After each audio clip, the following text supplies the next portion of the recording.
All right, so the NBA is really weird right now for a number of different reasons. And I saw somebody actually talk about this on Twitter when reacting to Steph Curry and his ridiculous game the other day against France to get Team USA that gold medal in the Olympics.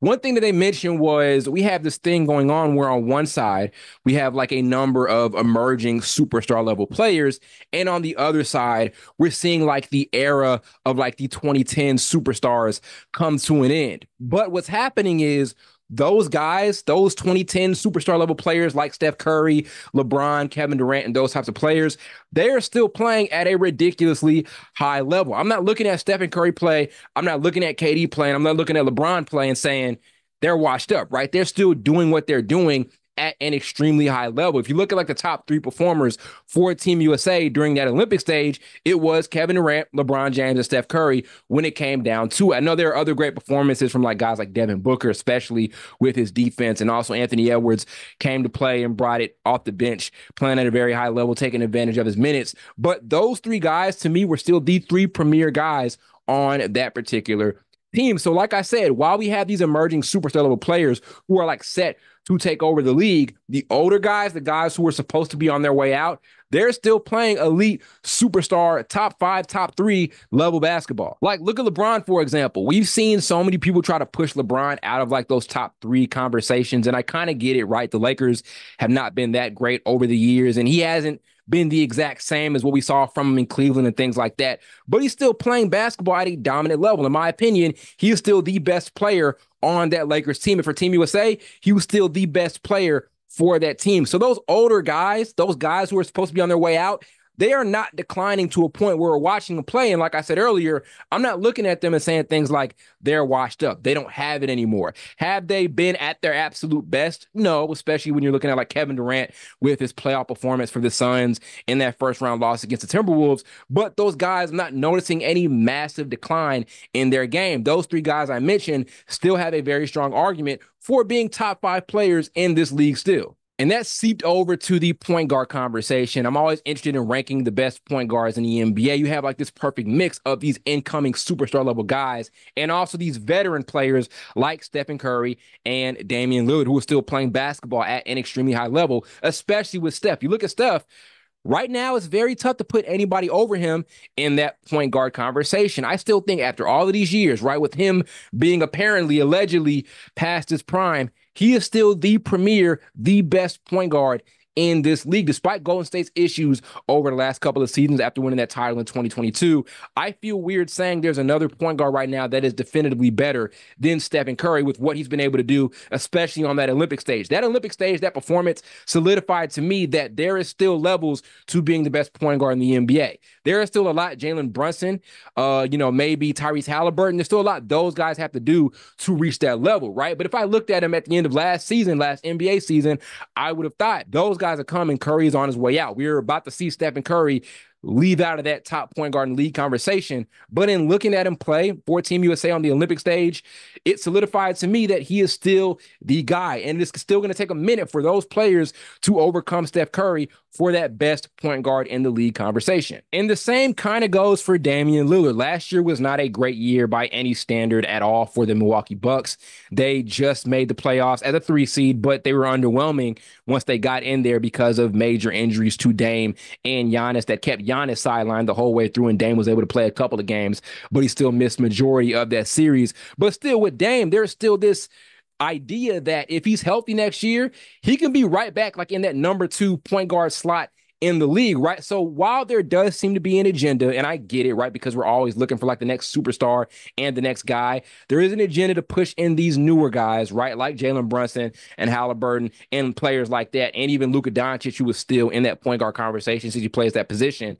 While there's an agenda to push those guys in, what I think is really significant is the older guys like Dame and Steph, those guys who are like on the back ends of their primes or probably out of their primes, they're still maintaining their spots as the best point guards in the league, right? And for Dame, he could still maintain a spot as probably the second best point guard in the league, depending on how things go from a health and team standpoint next season for Milwaukee. It's really, really unique, right? Where you have this perfect blend of these younger guys, these incoming guys, these next up sort of guys, the guys we're looking at and we're saying in a couple of years, this is going to be their league. We still have that and this perfect blend of these veterans like Steph Curry, these Hall of Fame, lock for Hall of Fame type of guys, still playing at a peak level. We just saw Steph Curry have arguably one of the three greatest moments of his NBA career the other day against France. And he did it a couple games before that against Serbia.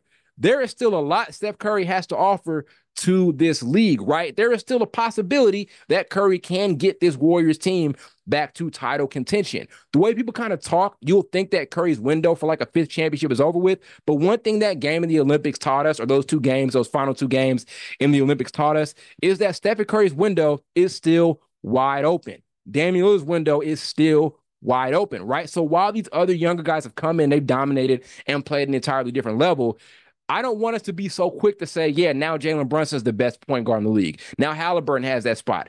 I don't want us to quickly rush into that because those guys like Curry and Dame, they are simply not done. Even guys like Kyrie, if we want to still consider him a point guard, even though he spent a lot of time playing off ball, he is still well within that conversation. Kyrie just came off of an NBA Finals appearance, right, with the Dallas Mavericks. He just came off of a really successful postseason where I think he also played some of the best defense of his entire career. If you look at social media, I'm seeing like these sentimental posts about, wow, we're really about to see these older guys like Curry and those guys. We're seeing that era come to an end.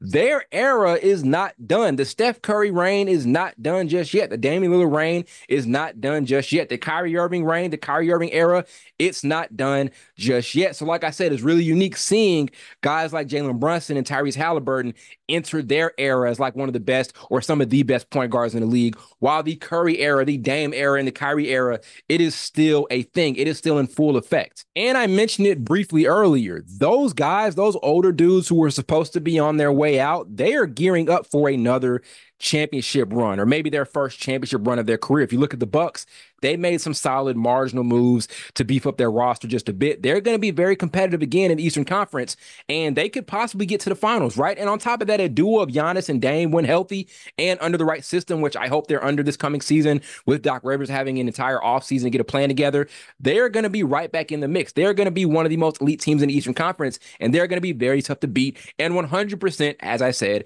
a title contender. If you look at the Warriors, yes, they lost Clay, but I'm not ready to totally count them out, right? Because think about this.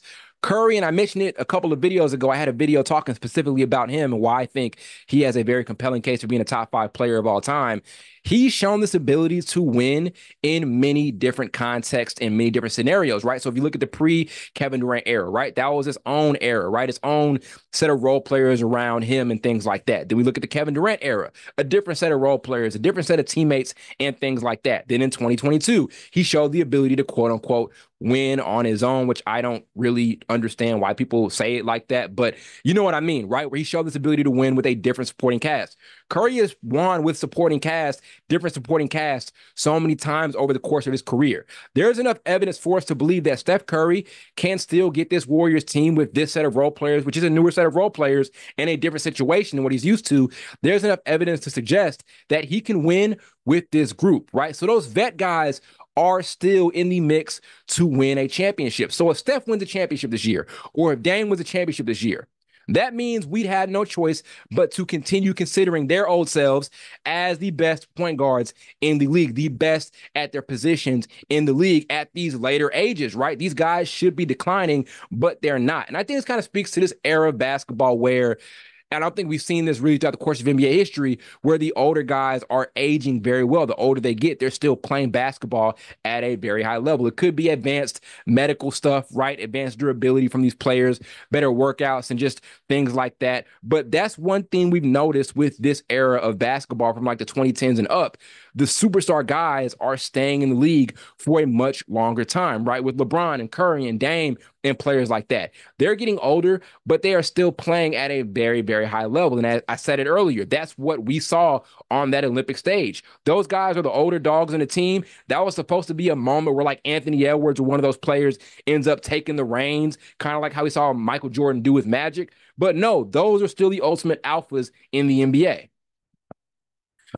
And as I said, that is translated right into the point guard conversation. When we're talking about the best point guards in the league, it may seem like these other guys are coming in and taking over, but the reality is Steph Curry, Dame, while those other guys, those younger guys have been great, those guys to me are still the gatekeepers for the best point guard in the league conversations. So it's going to be very interesting seeing how this season ends up playing out. But like I said, it is not time for us to get that sentimental just yet about these older guys exiting the league and the newer era coming in, because those older guys, especially the point guards like Dame and Steph, they still have a lot to say, and they still have a very strong hold on the league as far as their prominence with that point guard position.